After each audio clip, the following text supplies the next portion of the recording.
Okay, so this video is going to be how to get your serve over the net if you don't have, I guess, like the strength, or you're not getting it over consistently. And I think what really helps is making sure that your footwork is good. So this is what I do. This might not work for you, but I think it definitely might help. So what I always did is I always kind of, had my routine, whatever it was, and then I would go like this. I'd start my routine, I'd take my steps, and I would go like this, and I would walk into my step like that. It's just a lot easier, and I always had momentum because I was like walking into my serve, which kind of gave me that forward momentum to make sure that the ball was continuing over, right? Because that is, you want the ball to go over consistently, and I think that is what really will help.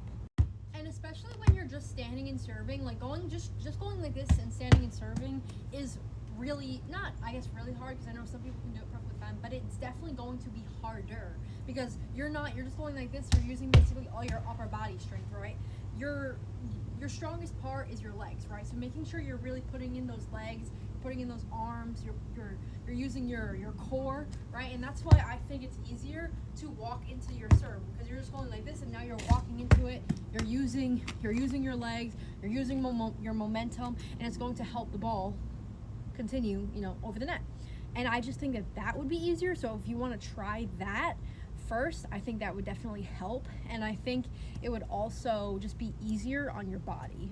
And then the next part is making sure you're having high contact, right? You don't want to go like that, right? Hit the ball right into the net, hit it into the tape, whatever. You want to make sure you're having that high contact to make sure that it has enough room to go over the net, right? And then once you get that high contact, right, you're getting that high contact, you're getting the ball over, and once you can do that consistently, then you can start working on having it, hitting it a little harder, hitting those spots and, whatnot, right?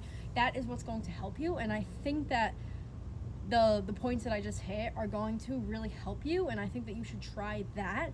And then if that doesn't work, then I definitely am going to come up with something else.